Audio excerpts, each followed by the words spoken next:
Après la version compacte, Hyundai révèle la version Fastback de l'i30N et nous allons la découvrir ensemble. Chez Hyundai, on découvre la i30 Fastback N, donc c'est la version Fastback de la i30N. Alors l'avant ne change absolument pas. Par contre, là où elle devient intéressante, c'est au niveau de la partie arrière. Là, vous le voyez sur la découpe, sur le toit, comment il descend et qui va se terminer par cet aileron. Elle est vraiment belle. Peut-être qu'elle est même plus belle que la version compacte. Après, c'est à vous de nous le dire en commentaire. Mais à mon avis, cette version Fastback est plus réussie au niveau de l'arrière. Alors, ça c'est un aileron qui n'est pas en carbone, c'est du noir laqué. J'aime bien la forme des feux. Un extracteur d'air avec 2 sorties de pot d'échappement. Un anti-brouillard de forme triangulaire. Et là on voit, on a des jantes de 19 pouces avec des étriers de frein rouge et des jupes latérales avec le logo N qui est le département sportif de Hyundai.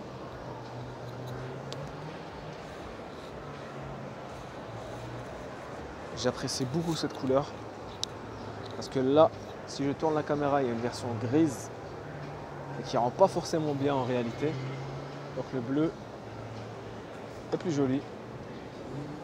Alors un petit mot sur les performances et sur le moteur de cette i30 Fastback N, c'est le moteur 4 cylindres, 2 litres turbo de 250 et 275 chevaux.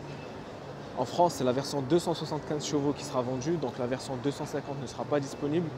Et les tarifs démarrent à partir de 35 800 €. C'est l'une des concurrentes à la Peugeot 308 GTI, la Renault Mégane RS. Et elle est assez intéressante. Donc l'avant, on le connaît déjà. Hein. Une grande calandre avec le logo N. Ici, les entrées d'air. Un insert rouge au niveau du bas du bouclier avant. Toujours les rétroviseurs en noir laqué. Et on va regarder l'intérieur.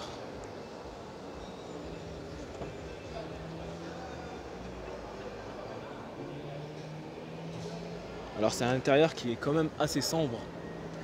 Même si on a des rappels ici en rouge, pour rappeler que c'est une version sportive de la i30 Fastback.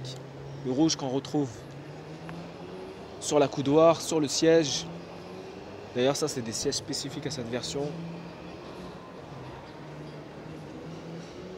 Un volant assez classique, hein, avec quelques boutons en plus pour sélectionner le mode de conduite par exemple. Et l'écran central, donc, qui est disponible également sur la i30 de série. C'est deux portes avec le logo i30N. Enfin plutôt N que i30. Donc voilà, i30 Fastback N. Pour l'instant, elle n'a pas de concurrente sur le marché, puisque la 308 GTI n'existe pas sous cette forme, la Mégane RS n'existe pas sous cette forme, et donc elle se retrouve assez seule sur le segment.